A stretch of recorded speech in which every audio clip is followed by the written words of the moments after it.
오늘은 이제 날마다 믿음으로 1년이라는 주제로 말씀을 드리려고 합니다. 따라서 하겠습니다. 날마다 믿음으로 1년 평생. 따라서 하겠습니다. 습관이 바뀌면 인생이 바뀐다. 습관을 정복하면 축복이 보인다. 믿으시면 하면 여러분 나쁜 습관을 정복해야 돼요. 못 고치죠. 한 번 이게 습관이 붙으면 이게 잘 안 고쳐져요. 이게요. 고치하지만 안 고쳐져. 이 습관을 정복해야 돼. 나쁜 습관을 이겨야 된다고. 그 길은 한 가지예요. 나쁜 습관을 이기는 방법은 좋은 습관을 기르는 거예요. 좋은 습관을 기르려면 좋은 습관이 나쁜 습관을 물리쳐 몰아내. 좋은 습관들로 우리의 삶이 형성돼요. 그럴 때 우리가 축복이 보이죠. 이런 삶이 될 수 있게 되기를 주의 이름으로 축원해요. 한번 따라서 승리하는 그리스도인의 7가지 습관. 할렐루야. 이번에 부흥이가 7번이기 때문에 제가 7가지라고 한 거예요, 지금요. 그 7가지 속에 좀 도드랬긴 하지만 여러분 정리하시고요. 가장 기본적인 승리하는 그리스도인이 되려고 하면 이 7가지는 습관이 돼야 돼요. 습관을 넘어서서 우리의 삶의 자세, 신앙생활의 태도가 돼야 돼요. 그런 사람이 돼야 돼요. 그럴 때 우리는 복 있는 사람이 되고, 복 있는 사람이 되면 10,000가지 복이 따라와. 이런 놀라운 역사가 일어날 수 있게 되기를 주님의 이름으로 축복합니다. 오늘 본문의 말씀은 다 읽지 못했지만 화면 띄워주세요. 믿음 이야기예요. 무슨 이야기? 믿음 이야기. 이런 내용이에요. 아들이 하나 있는데 이 아들이 귀신을 들렸어요. 더러운 귀신이에요. 말도 못하게 하고 듣지도 못하게. 규모거리 귀신, 벙어리 귀신이에요. 이 아들에게 이 귀신이 딱 붙어가지고는 불에도 넘어져, 물에도 넘어지면 막 얼굴이 파래, 곧 죽어가. 얼마나 위험해요. 이 마가복음의 말씀이 똑같은 내용이 마태복음에 있는데, 마태복음에는 이 병을 간질이라고 그래요. 간질병이 뭔지 아시나요? 이 간질이에요. 간질병이에요. 그러니까 이 아들을 둔 아버지가 얼마나 마음 아프겠어요. 아들이 하나인지 둘인지는 모르지만 이 아들이 그렇게 간질로 심히 고생하고 물과 불에 막 넘어지고 위험하고 막 이 넘어지면 막 파랗게 질려가지고는 죽어가고 숨이 넘어가고 말도 못하고 듣지도 못하는 이 아들을 둔 아버지가 얼마나 괴로워요. 얼마나 힘들어요. 근데 이 아버지가 듣자 하니까 예수님은 귀신을 내어 쫓아내고 아멘, 모든 병을 고치시고 치료자인 사실을 깨닫게 되었어요. 내가 이 아들 데리고 예수님께 가면 되겠구나. 그런 아들을 데리고 예수님께 왔어요. 예수님이 와보니까 안 계셔. 어디 가셨어요? 사랑하는 세자와 함께 산에 가셨어. 변화산 경험하는 거예요. 지금 산에 가셨어. 그리고 산 밑에는 9제자만 있어. 9제자. 그러니까 이 아이 아버지가 급하니까요. 너무 힘드니까 예수님을 기다리는 사이에 이 나머지 9제자에게, 예수님 제자니까 예수님처럼 능력이 있어서 귀신을 내어 쫓아줄 줄 알고 부탁을 했어. 이 9제자가 못해요. 3년 동안 예수님을 따르는 제자였지만 예수님께 있던 능력이 없어. 제자가. 이 아이의 병을 못 고치는 거예요. 귀신을 제어할 능력이 없어요. 그냥 사람들이 이게 뭐야? 그러고 막 모여든 거예요. 이게 많은 사람이 모여가 구경하고 있어요. 많은 사람 앞에서 9제자가 망신살 뻗쳤어. 이름은 주님의 제자인데 능력은 없어가지고 이 아이 속에 역사하는 귀신을 내어쫓지를 못하니까 창피한 거지요. 그때 마침 이제 변화산을 경험하고 예수님이 세제자와 함께 내려가셨어요. 내려가 보니까 지금 이런 현장이 벌어진 거예요. 서기관들이 막 또 따지기를 좋아하잖아요. 성경을 많이 하니까, 지식이 많으니까 따지기를 좋아해. 예수님께 막 따져. 왜 예수님 제자하고는 9제자는 이 귀신을 못 내쫓냐, 막 따져, 물어봐. 이런 상황 가운데 지금 현장이 벌어지고 있는 모습을 발견할 수가 있다, 그 말이죠. 그런데 여기 아들도 있고 아버지도 있고 서기관도 있고 큰 무리도 있고 제자들도 있는데 왜 이 아이의 속에서 역사하는 더러운 귀신을 제어하지 못했느냐, 쫓아내지 못했느냐? 그 원인이 어디 있느냐? 이 모든 문제의 원인이 어디 있느냐? 예수님이 한마디로 정리하세요. 믿음이 없었다. 말로는 믿는다고 했지만 실제 삶에서 살아 역사하는, 살아 역동하는, 기적을 일으키는, 능력이 나타나는, 귀신을 제어하는 능력은 없었다. 믿음이 없다. 이게 예수님의 진단이에요. 19절 말씀 같이 읽습니다. 대답하여 이르시되 믿음이 없는 세대여, 내가 얼마나 너희와 함께 있으며 얼마나 너에게 참으리요. 그를 내게로 데려오라 하시매. 예수님 뭐라고 진단하세요? 믿음이 없다고요. 오늘 말씀 나오는 등장인물들 하나하나 잘 한번 살펴보겠습니다. 이런 모든 문제의 원인은 믿음 없음이에요. 믿음 없는 게 문제예요. 경제 문제가 아니에요. 사업 문제가 아니에요. 정치 문제가 아니에요. 인간관계 문제가 아니에요. 모든 문제의 원인은 믿음 없음이에요. 믿음만 있으면 되는데 믿음이 없는 것이 문제예요. 여러분이 지금 삶에 여러 가지 문제들이 있는 것 같지만 그런 모든 문제는 다 종합해 보면 뿌리는 뭐예요? 믿음 없음. 믿음 없음. 이게 문제라는 거예요. 여러분 제자들 보세요. 예수님의 부름 받아서 예수님을 따라가는 제자들 뭐는 있었나요? 헌신에 있었어요. 배도 버려두고 그물도 버려두고 가족도 버려두고 예수님의 부름에 응답해서 주님을 따르는 제자로 헌신했어. 제자들 헌신에 있었는데 역사하는 믿음은 없었어요. 제자들이 귀신을 쫓아내지 못해요. 헌신은 있음에도 불구하고 믿음 없는 사람이 많아요. 두 번째, 서기관들. 그 당시 서기관들은 율법 학자들이에요. 모세오경을 달달 외워. 창세기, 출애굽, 레위기, 민수기, 신명기 어디 몇 장 몇 절 아주 외워다 해석을 해요. 박사들이에요. 지식은 있어요. 그런데 이 서기관들도 지식은 있었는데 뭐는 없었어요? 어떤 믿음? 살아 역동하는 믿음, 살아 움직이는 믿음, 기적을 행하는 믿음, 능력 있는 믿음.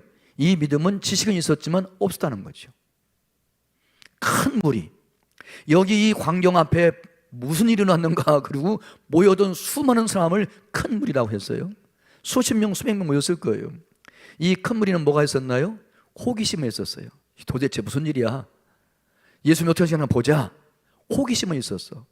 근데 이 많은 사람이 모였지만 거기에 믿음은 없었어. 아버지, 여러분 아버지는 이 병든 아들을 얼마나 사랑해요. 눈에 넣어도 아깝지 않은 아들이에요. 귀신 들려서 말 못하고 벙어리던 이 아들 너무나 끔찍히 사랑해요. 아버지에게는 사랑은 있었지만 뭐는 없었어요? 귀신을 제어할 수 있는 능력 있는 믿음은 없었단 말이죠.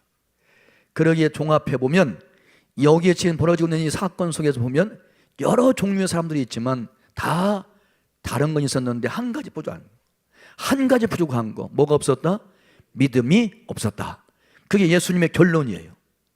믿음이 없는 세대에 내가 언제까지 참아야 되느냐, 얼마나 더 설교를 해야 되냐, 얼마나 더 가르쳐야 되냐, 얼마나 더 보여줘야 되느냐. 그런데 아직도 믿음이 없느냐.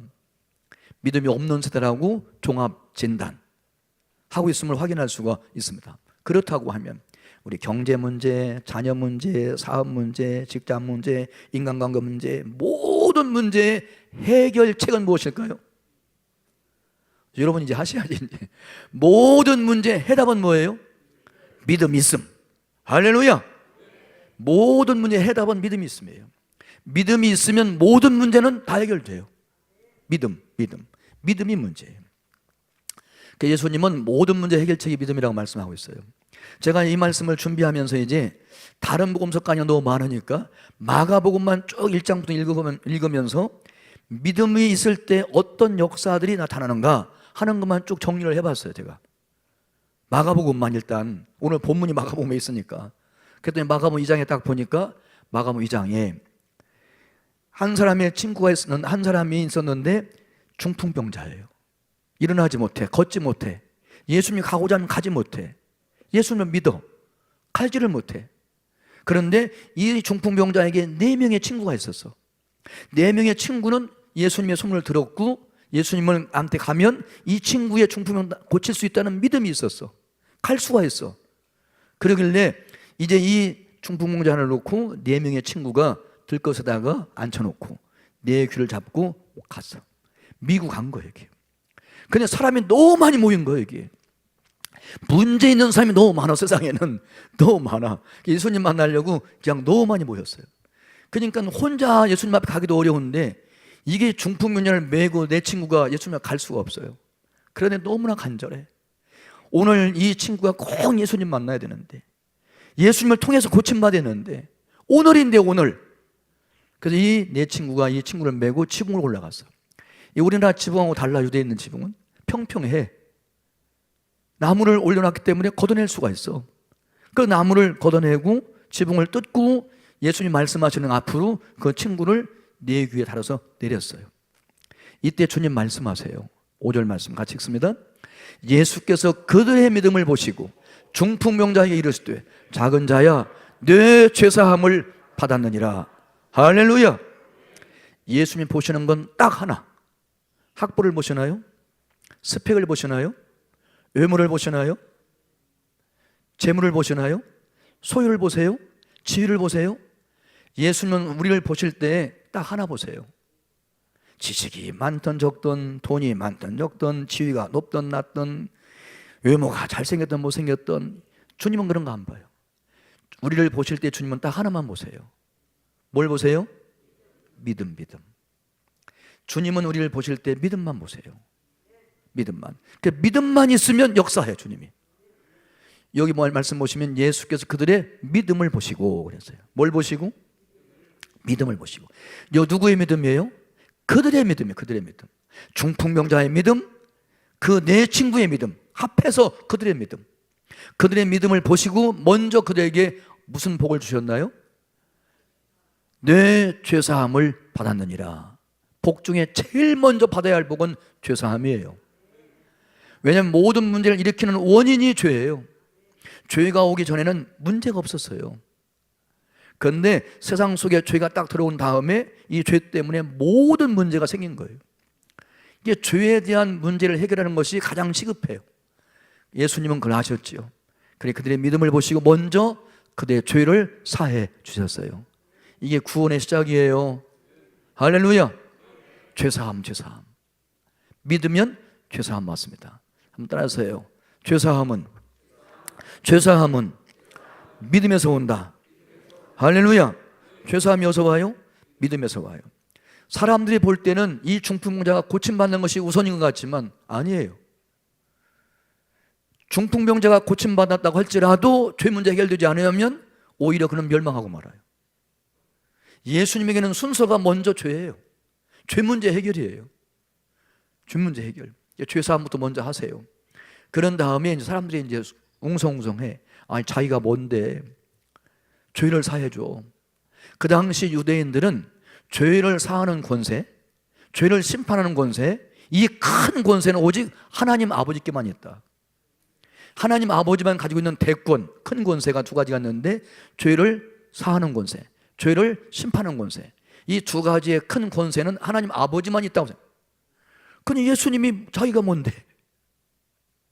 사람의 몸을 입고 오셨지만 하나님이신데 그걸 모르고는 자기가 뭔데 사람의 죄를 용서해줘. 그리고 막 항의를 한 거죠. 그런데 이걸 몰랐던 거지 유대인들이.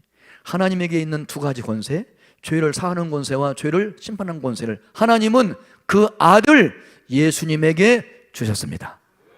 그래서 예수님도 하나님께 위임받아서 우리의 죄를 사하는 권세, 심판하는 권세를 가지고 있음을 믿으시면 아멘. 가장 우선적인 문제, 가장 근본적인 문제, 죄의 문제를 딱 해결하신 다음에 그 다음에 예수님께서 이제 그 믿음을 보시고 병을 고쳐주세요. 같이 읽습니다. 그가 일어나 그 상을 가지고 모든 사람 앞에서 나가거늘 그들이 다 놀라 하나님께 영광을 돌리며 이르되 우리가 이런 일을 도무지 보지 못하였다 하였노라. 따라서요. 병 고침은 믿음에서 온다. 병 고침은 믿음에서 온다.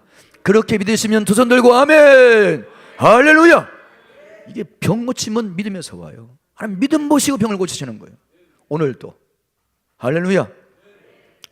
이 사실을 마가복음 2장 말씀이 증거하고 있음을 보게 돼요. 5장으로 넘어가면 낮에도 말씀드렸는데 중복되네요. 12년 혈루증으로 앓는 여인이 있었는데 그도 예수님 소문을 들었어요. 아, 내가 예수님께 가면, 예수님이라고 하면 12년 동안 많은 의사들이 많은 내 돈을 뺏어가고 그 나를 치료했지만 못 고쳤지만 예수님은 12년 된 내 혈루증도 고치실 수 있다 하는 믿음을 가졌어요. 이 믿음을 가지고 예수님 앞에 갔는데 사람들이 또 얼마나 많은지, 아픈 사람이 얼마나 많은지, 문제 많은 사람이 얼마나 많은지 예수님 주변을 뺑 둘러싸가지고 12년 12회 혈루증 여인이 접근할 수가 없어요.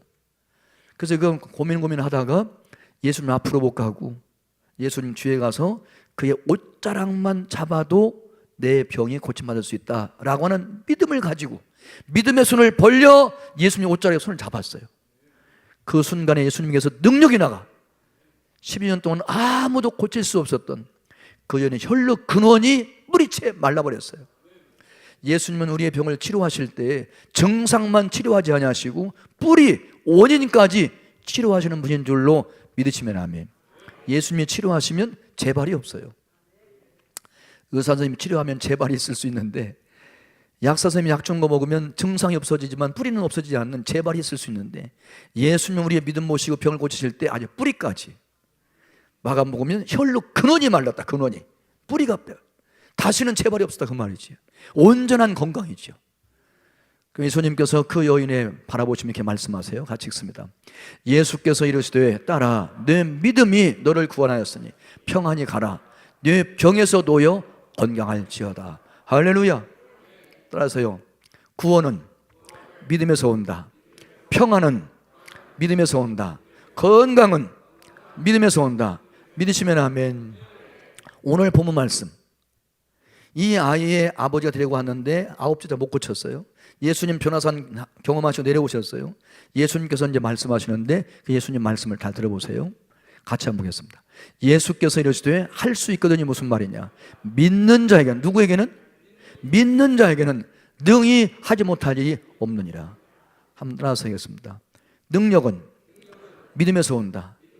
귀신을 내어 쫓는, 귀신을 제어하는, 귀신을 이기는, 귀신을 정복하는 이 능력은 믿음에서 옵니다. 할렐루야. 믿는 자에게는 능치 못한 일이 없어요. 믿음은 불가능을 가능케 해요. 없는 것을 있는 것처럼 부를 수 있어요. 그게 믿음의 능력이죠. 능력은 믿음에서 온다 하는 사실을 말씀하고 있습니다. 마가복음 11장으로 가면 같이 읽습니다. 내가 진실로 진실로 너희에게 이르노니 누구든지 이 산더러 들리어 바다에 던져지나 하며 그 말하는 것이 이루어질 줄로 뭐하고 믿고 마음에 의심하지 아니하면 그대로 되리라. 성경 말씀을 읽을 때 산이라는 말이 나오면 산, 실제로 있는 뭐 이렇게 감남산 이런 산 말고 그냥 이 표현이 산이라는 말 나오면 산은 장애물을 말해요. 뭘 말해요? 내가 인생길 걸어가는 동안에 내 인생길 가로막는 장애물. 내가 사업을 해야 되는데 사업이 형통해야 되는데 사업 형통하지 못하도록 사업을 가로막는 장애물. 교회가 성장하고 막 부흥해야 되는데 교회 성장 부흥 발전을 가로막는 장애물. 이걸 다 장애물들을 성경은 산이라고 표현해요. 뭐라고 표현해요? 11장 말씀에 산은 바로 그거예요. 구약성에도 산이 나오지요. 구약성에도 이스라엘 백성이 바벨론 포로 끌려가 70년 포로 생활했어요. 돌아왔어요. 제일 먼저 성전을 건축해야 돼요. 성전을 건축해야 되는데 그 총감독이 스룹바벨이야. 성전 건축의 총감독이. 그런데 이 성전 건축하려고 그러는데 막 장애물이 있는 거예요. 정치적으로 장애물이 있어요. 이 성전을 건축하며 돌아온 유대인들이 똘똘 뭉쳐가지고 바벨론을 반역하려고 한다. 모함을 하는 거죠. 정치인 장애물. 경제적인 장애물이 있어요. 성전을 건축하려는데 가뭄이 들어가지고는 돈이 없어. 비용을 못 대. 헌금이 잘 안 나와. 그 당시에도. 그러니까 이게 경제적인 장애물이 있어. 환경적인 장애물. 그 주위에 있는 다른 나라 사람들이 막 이걸 못하게 방해하는 거예요. 이런 방해물이 성전 건축하려고 그러는데 정치적인 장애물, 경제적인 장애물, 환경 장애물이 막 이때 낙심하고 있을 때 하나님 말씀하세요. 스룹바벨아, 내 앞에 산이 무엇이냐? 산이 평지가 될지니라. 이는 힘으로 되지 아니하고 능으로 되지 아니하고 오직 나의 신 하나님의 영이신 성령으로 되느니라. 은총이 있을지어다. 이런 놀라운 역사를 통해서 이 성전 건축을 하려고 할 때 모든 장애물이 다 물러가 버려요. 그리고 그 어려움 중에서도 성전을 재건해요. 산이 물러가. 산이 믿음으로 기도할 때, 믿음으로 나아갈 때 성령이 역사하시고 하나님의 은혜가 임하셔서 우리 모든 앞날의 장애물이 물러가고 산이 옮겨지고 여러분의 인생길 평탄하게 될 줄로 믿으시기를 주의 이름으로 축원합니다. 한번 외쳐볼까요? 한번 외쳐보기를 원해요. 뭐라고 외칠까요? 스가랴 사장에 있는 말씀처럼 한번 외쳤으면 좋겠어요. 저를 따라서 해요. 큰 산아, 네가 무엇이냐? 스룹바벨 앞에서 평지가 될지니라. 여러분이 막 인생에 걸어가는데 막 장애물이 있어. 사업하는데 막 형통해야 되는데 장애물이 있어. 교회가 막 장애물이 있어. 이럴 때는 믿음으로 막 선포해. 큰 산아, 네가 무엇이냐? 이 형로 앞에서 평지가 될지어다. 할렐루야. 여러분, 성경 말씀에서 평탄하다, 형통하다, 그 말은 장애물을 제거한다, 그 말이에요. 장애물을. 누구의 삶이나 장애물은 있어요. 어찌 보면 산 넘어 산이에요. 제가 평생 목회해 보니까 목회도 뭐 평생에 산 넘어 산이야. 아이고, 이 산 넘어가면 이제는 평안하겠지, 교회가 조용하겠지, 잠잠하겠지. 여기서 또 막 싸워. 아이고, 그거 해결하고 나면, 기도하고 나면, 해결되면 이제 좀 목회가 평탄하겠지, 목회가 평안하겠지. 아니야, 바다가 나와. 아이고, 또 이게 바다가 나왔네. 그리고 또 막 금식하고 기도하고 성령님 의지하고 하나님 살려주세요. 그러면 또 바다 건너가. 그럼 이제 끝났나 싶었는데 아니야, 목회 끝날 때까지 안 끝나. 어찌 보면 우리 인생길 가도 산 넘어 산이요. 작은 산 넘으면 큰 산 나오고, 산 넘어 나면 바다 나오고, 바다 건너가면 강 나오고. 어찌 보면 평생 동안 그럴지 몰라. 그럼에도 불구하고 여러분, 두려워하지 마세요. 믿음으로 외치세요. 믿음으로 선포하세요. 큰 산아, 네가 무엇이냐? 내 앞에서 평지가 될지어다. 할렐루야. 이렇게 외치시면서 평탄한 길로, 형통의 길로 나아가실 수 있게 되기를 주님의 이름으로 축원합니다. 믿음 있는 사람들은 인생의 앞길에 산 앞에 주저앉아서 한탄하지 않아요. 원망하지 않아. 불평하지 않아. 믿음으로 터널을 뚫든지, 할렐루야, 아멘, 크게, 믿음으로 터널을 뚫고 가든지 산을 넘어가든지 얼마나 길이 있어요. 믿는 사람에게는 길이 있어요. 장애물은 극복을 하고 있는 것이지, 그거 그냥 그 앞에 주저앉아가지고 한탄하고 낙심하고 좌절하고 원망하고 불평하고 이러라고 있는 게 아니에요. 제가 이제 어렸을 때 운동회를 하면 꼭 운동회 순서 가운데 장애물 경주가 있어. 준비 차려 딱 가다 보면 그물망이 있어, 그물망. 그럼 그걸 막 헤치고 가야 돼. 그리고 좀 그 지나서 좀 더 달리다 보면 사다리를 놔, 사다리. 그 사다리에 뚝뚝 들어가야 돼. 이 장애물이 몇 개 있어. 근데 그냥 달리기 할 때 장애물 경주가 훨씬 재밌어요, 이게요. 그래요, 안 그래요? 재밌어요. 즐기세요. 믿음의 사람은 장애물을 두려워하지 않아요. 걱정 안 하냐, 염려하지 않아요. 주저앉지 않아요. 그걸 즐기세요. 우리는 연약하지만 하나님이 함께 하세요. 하나님이 도와주세요. 하나님이 뚫게 하세요. 넘게 하세요. 그리고 그를 완전히 투과해서 갈 수 있어요. 이런 놀라운 축복이 함께할 수 있기를 주님의 이름으로 축원합니다. 축원합니다. 같이 읽습니다. 다 같이. 그러므로 내가 너에게 말하노니 무엇이든지 기도하고 구하는 것은 받은 줄로 믿으라. 그리하면 너의 그대로 되리라. 따라서 기도응답은 믿음에서 온다. 할렐루야. 기도응답 뭐에서 와요? 믿음에서 와요. 기도할 때는 항상 하나님을 믿으셔야 돼요. 하나님의 능력을 믿어야 돼요. 모든 문제를 해결할 수 있는 하나님의 능력을 믿어야 돼요. 기도할 때는 하나님의 사랑을 믿어야 돼요. 하나님은 나를 나보다 더 사랑한다는 걸 믿고 기도해야 돼요. 기도할 때 하나님 지혜를 믿어야 돼요. 내 생각보다 하나님의 지혜가 월등하고 뛰어나다. 내가 생각지 못했던 놀라운 일로 역사하시고 응답하신다. 하나님의 능력, 하나님의 사랑, 하나님의 지혜. 전능하신 하나님, 전지하신 하나님, 사랑의 하나님. 그 하나님을 신뢰하고 믿고 기도하면 여러분의 기도가 응답될 줄로 확신하시기 바라요. 기도 응답은 믿음에서 와요. 할렐루야. 마가복음만 제가 쭉 살핀 거예요. 하나 빠졌는데 16장 말씀 보면 여러 가지 표적도 믿음에서 와요.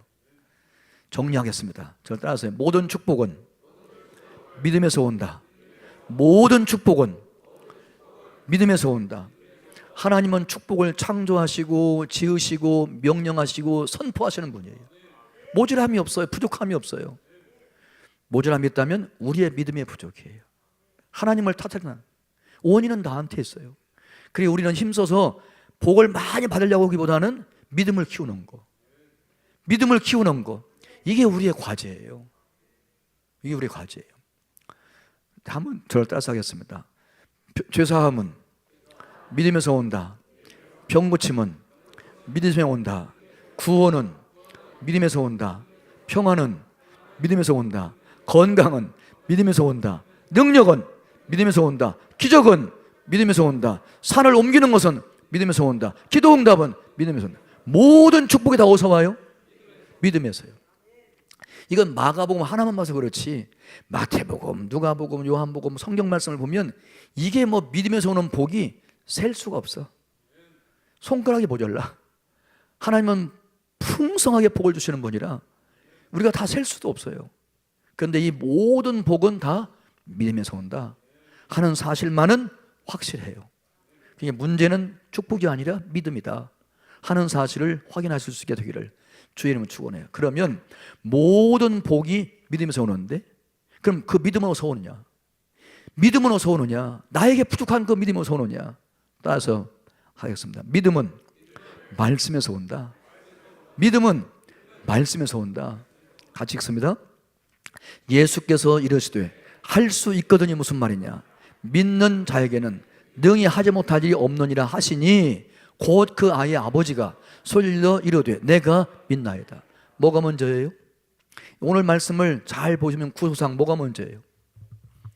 믿음이 먼저예요? 말씀이 먼저예요? 말씀이 먼저. 말씀이. 모든 축복이 다 믿음에서 오는데 그 믿음이 어디서 오느냐? 말씀에서 와요. 그러니까 23절 말씀 보면 예수님이 이르시되, 그 말은 예수님이 말씀하시되, 예수님 말씀이 먼저 있었어요. 뭐라고? 할 수 있거든이 무슨 말이냐? 믿는 자에게는 능히 하지 못할 일이 없느니라. 여기까지 주님 말씀이에요. 주님이 입에서 나온 말씀이에요. 말씀이 먼저 있었어요. 이 말씀을 듣고 난 다음에 이 아이의 아버지가 뭐라고 고백해요? 믿음을? 내가 믿습니다. 이 아이의 아버지가 예수님 말씀을 들은 다음에 말씀을 듣고 내가 믿나이다. 믿음을 고백했다 그 말이죠. 마음으로 믿어 의에 이르고 입으로 시인하여 구원에 이르느니라. 할렐루야. 이 순서가 중요해요 지금요. 내가 믿음으로 모든 복을 받으려고 할 것이면 먼저 말씀을 받아야 되는구나. 할렐루야. 그래서 오늘 아침에 얘기했지요. 날마다 말씀 따라 1년. 오늘 아침에 기억나시나요?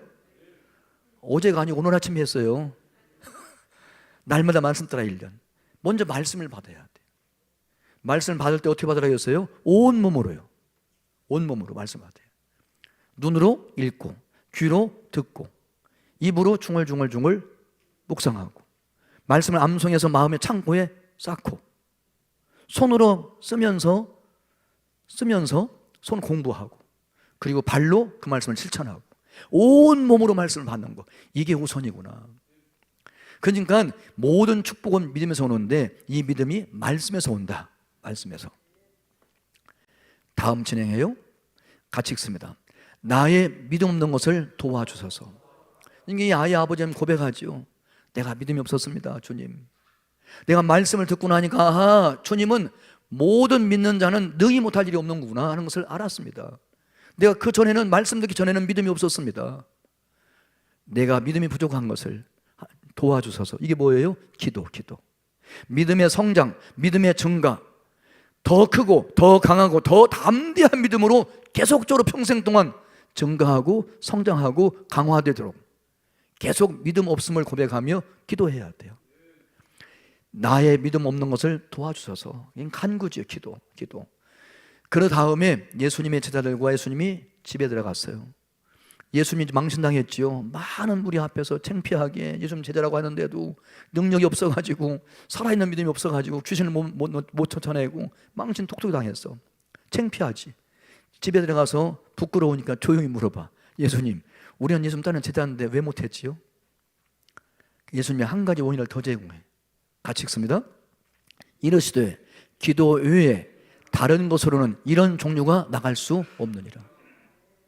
이런 종류, 귀신을 내어 쫓는, 기적을 행하는, 능력 있는 이런 종류의 삶은 나갈 수 없다. 뭐 외에는? 기도 외에는. 다른 성경 말씀 보면 뭐라고 했어요? 기도와 금식 외에는.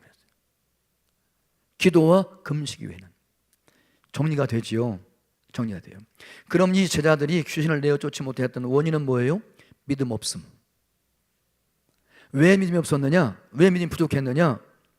말씀의 부족, 기도의 부족, 금식의 부족, 영성의 부족.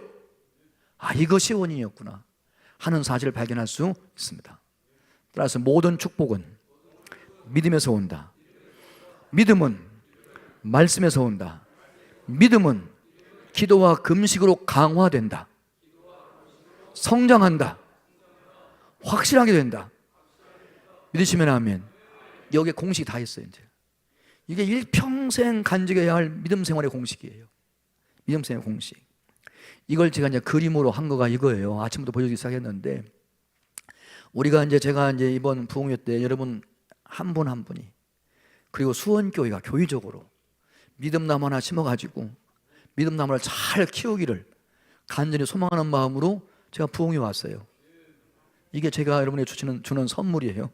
이건 꼭 기억하시고요. 제가 이제 그림을 좀 잘 그릴 수 있으면, 저게 지금 이게 좀 이게 모양이 잘 안 어울리죠. 저는 이제 부교육자한테 이걸 만들려고 할 때 막 사과나무, 감나무 이파리는 떨어지고 막 주렁주렁 막 열려가지고 감나무 가지가 막 휘어졌어. 너무 많이 열려가지고. 사과나무가 막 휘어졌어. 그 좋은 사과나무 너무 많이 열어가지고. 그런데 이제 그걸 제가 사진 찍어다가 줬거든요.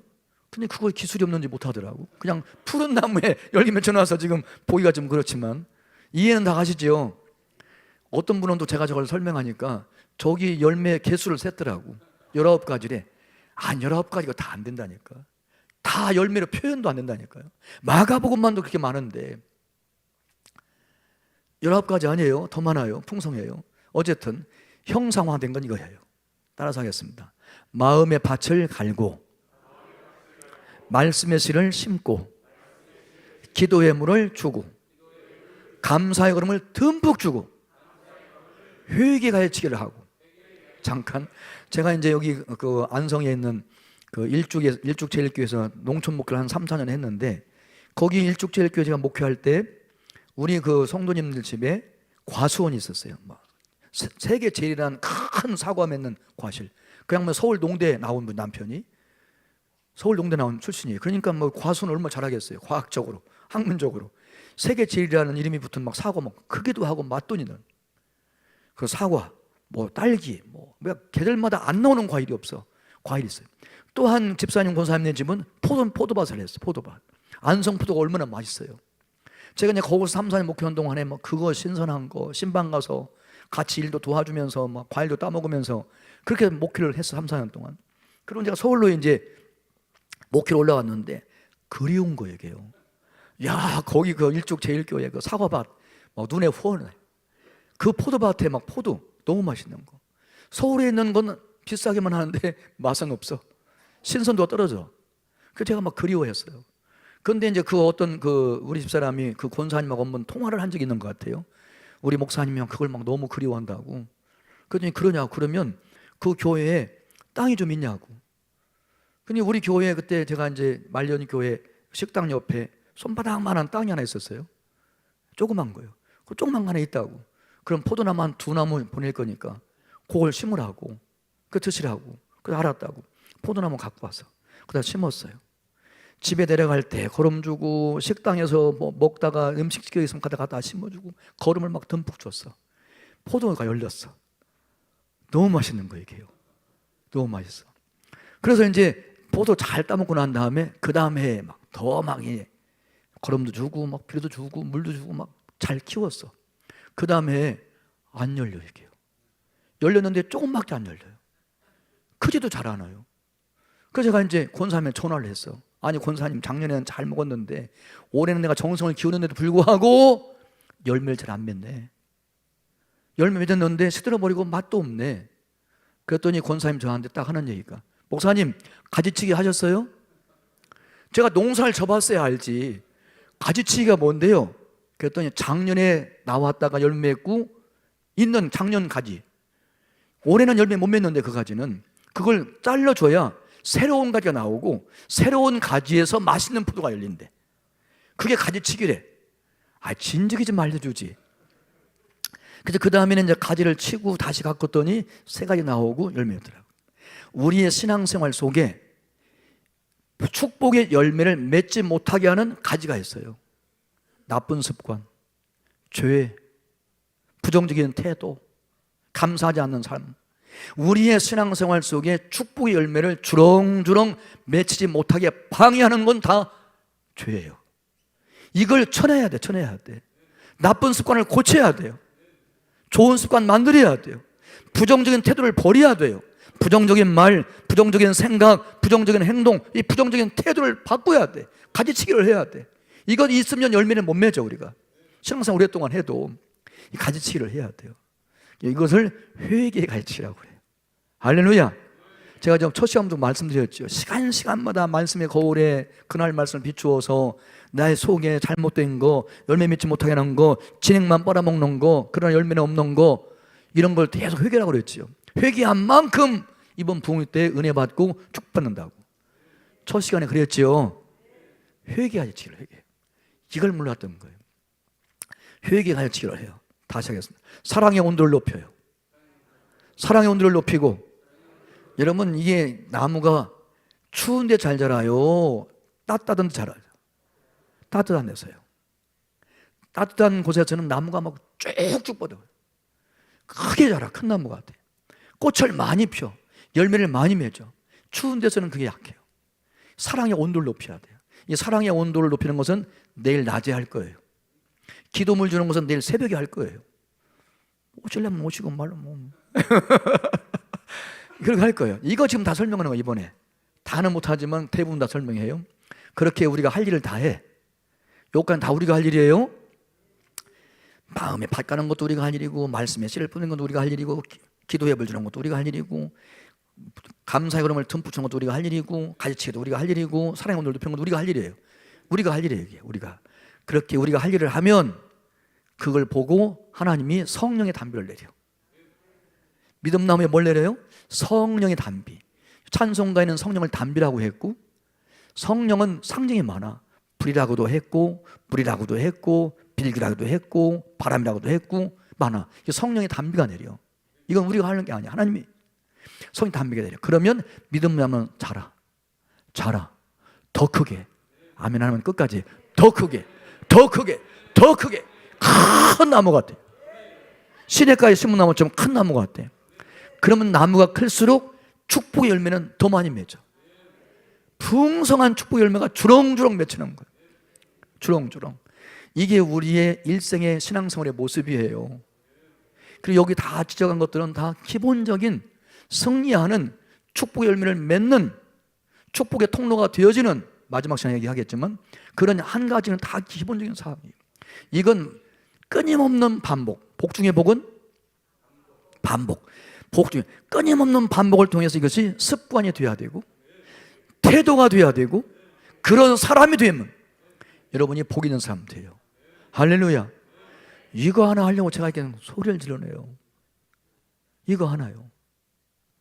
이거 하나 설명하려고 7시간 내내. 그렇지요. 네. 이렇게 하시는데 항상 기억할 것, 우리의 노력 더하기 하나님의 은혜, 하나님의 은혜 더하기 우리의 노력, 이게 항상 함께 만나야 열매가 돼요. 하나님 알아서 하시겠지 뭐. 하나님이 알아서 다 하시겠지 뭐. 그리고 자기가 할 일을 안 해. 그럼 열매 없어요. 우리가 할 일을 하는데 하나님 은혜를 안 구해.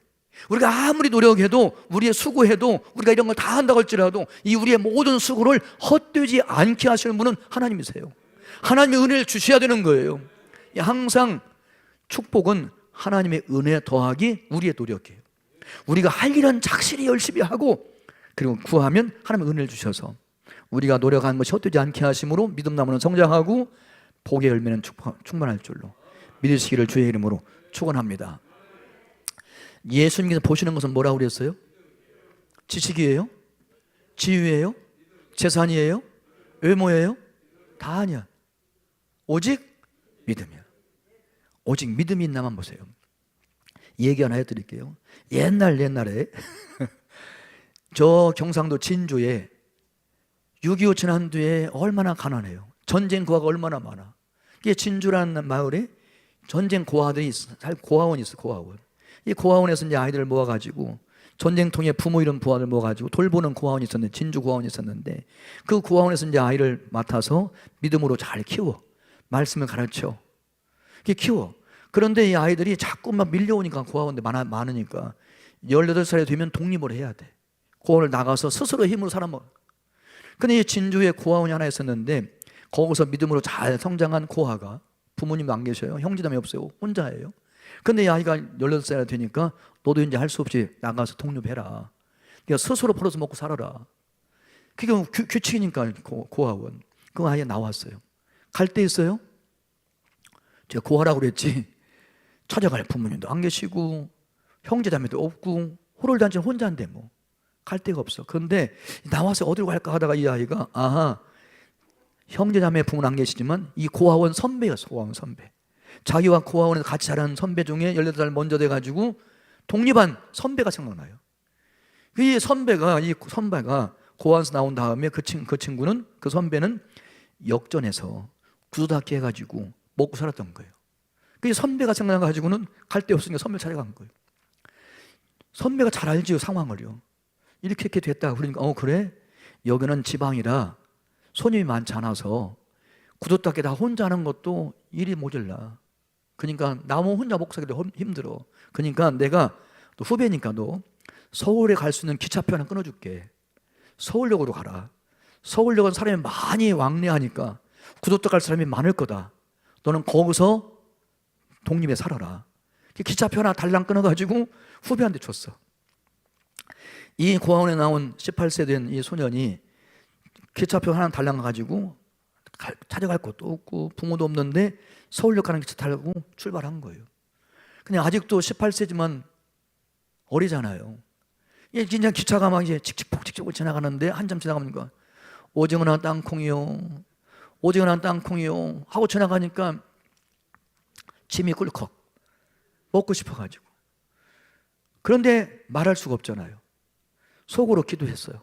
주님, 제겐 주님밖에 없어요. 주님, 저는 의지할 때 아무도 없어요. 아버지도 어머니도 안 계시고 형제도 없어요. 저는 주님밖에 없어요. 주님만 의지해요. 그리고 먹고 싶은데 침 생기면서 사 먹을 돈 없으니까 속으로 기도한 거예요. 속으로. 주님, 제겐 주님밖에 없습니다. 기도했어요. 그런데 이게 웬일이에요? 속으로 했는데 옆에 앉은 신사분이 물어보는 거예요. 너 저거 먹고 싶니? 속으로 기도한 건데 물어보는 거예요. 그러니까 신사분이 물어보니까 예. 그러니까 신사분이 오징어 땅콩 사가지고 자기하고 같이 나눠 먹었어요. 기차는 계속 서울역을 향해 달려요. 한 번 가요. 뜨끈뜨끈한 김밥이요, 뜨끈뜨끈한 김밥이요 하고 지나가요. 사 먹을 돈이 있어요, 없어요? 없어. 그럼 누구밖에 없어요? 주님밖에. 고아원에서 배운 게 그거니까. 이 아이가 또 기도한 거예요. 주님, 제겐 주님밖에 없어요. 속으로. 주님, 제겐 주님밖에 없습니다. 기도했어. 좀 있으니까 신사가 또 물어봐. 너 배고프지? 예. 그냥 김밥 2개 사가지고 자기 하나 먹고 하나 주고. 그래 나눠 먹었어요. 그렇게 해서 기차는 계속 달려 서울역으로. 한참 지나니까 이번에 또 지나가. 이게 왜 이렇게 많이 지나가? 배고픈 사람이 이렇게 많이 지나가는 거지 그게. 이렇게 많이 지나가. 삶은 계란이요 하고 지나가. 그러니까 또 먹고 싶잖아요. 그럼 뭐라고 하면 되겠어요? 이제쯤에는 여러분이 하시면 좋겠네요. 뭐라고 하면 되겠어요? 주님, 제겐 주님밖에 없어요. 주님, 제겐 주님밖에 없습니다. 그러나 영락 없어 이게. 그리고 속으로 기도만 하면 신나가 물어봐. 먹었어. 그래서 서울역에 거의 가까이 왔어요.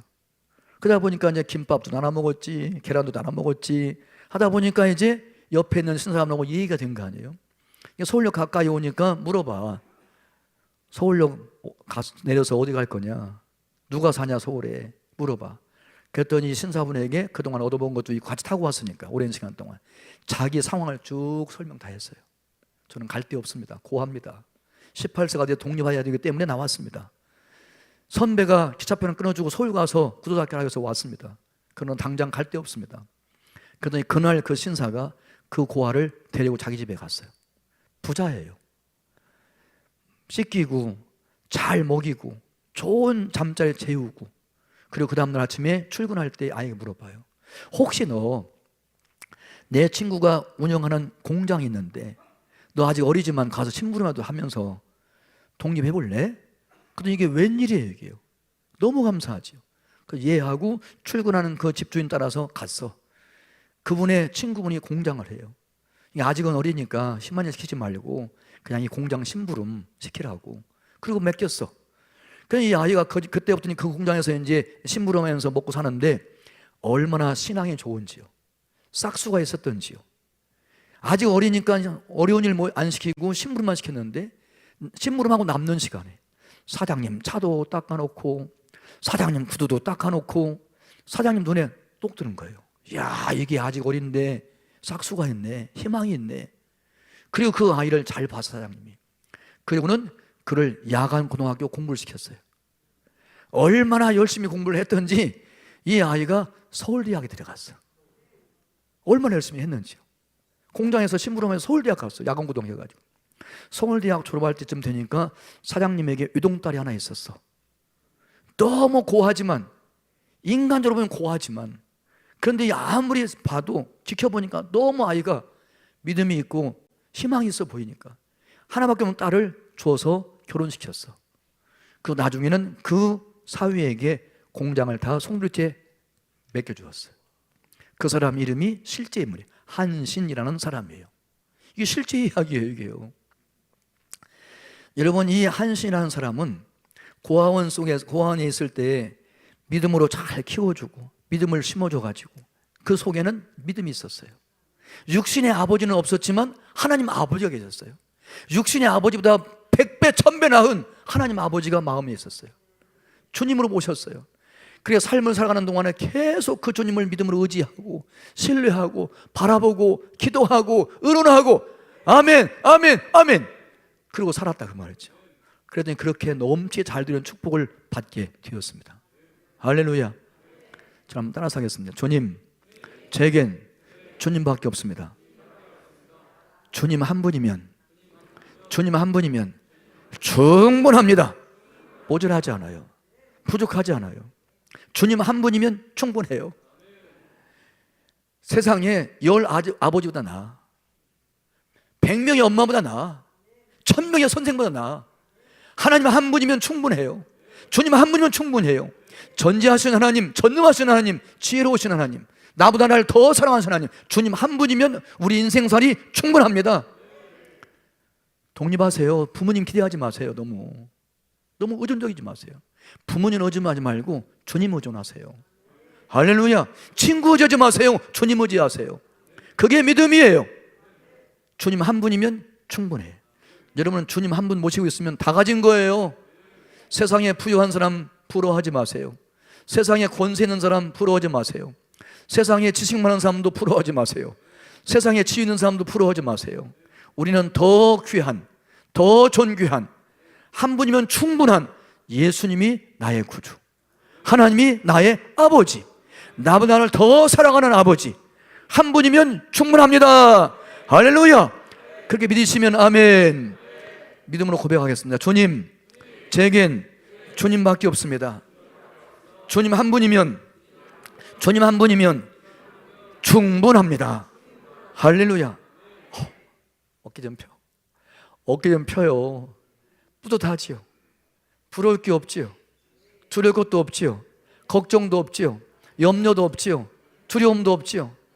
뭐가 더 필요해요? 주님 한 분이면 충분한데요. 할렐루야. 이렇게 살아가시는 앞날 될 수 있게 되기를 주의 이름으로 축원합니다. 따라 날마다 믿음으로 1년, 날마다 믿음으로 평생, 믿음 때문에 오늘 최고의 날, 믿음 때문에 날마다 최고의 날. 할렐루야. 믿음이 있으면 하루하루를 날마다 평생 동안 최고의 날, 가장 기쁘고 가장 즐겁고 가장 행복하고 가장 부요하고 가장 풍성하고 가장 넘치는 하루하루 살 수 있어요. 할렐루야. 이게 예수 믿음의 축복이에요. 너무 좋아, 너무 좋아. 이게 너무 좋아요. 이 믿음이 너무 좋아. 이게 저 혼자만 지금 좋은가? 너무 좋잖아, 너무 좋잖아. 이게요. 이게 말이 모자라잖아요. 말이 모자라요. 너무 좋아요. 믿음으로 살 것을 계속 말씀하고 있죠. 하박국 4장 같이 보라, 그의 마음은 교만하며 그 속에서 정직하지 못하나 의인은 그의 믿음으로 말미암아 살리라. 할렐루야. 갈라디아 3장 다 같이 또 하나님 앞에서 아무도 율법으로 말미암아 의롭다 하지 못할 것이나 분명하니 이는 의인은 믿음으로 말미암아 살리라 함과 같다. 할렐루야. 오늘부터 결단하시고요. 이 믿음 가지고 살기를 원합니다. 순간순간 고백하세요. 오늘 또 믿음으로, 내일 또 믿음으로, 내년도 믿음으로, 남은 날 주님 나라 가는 그날까지, 주님 재림하시는 그날까지 날마다 믿음으로만 살겠습니다. 주님밖에 없습니다. 주님 하면 충분합니다. 이 믿음의 고백 가운데서 승리하겠습니다. 그런 다짐과 함께 같이 한번 기도하기 원합니다.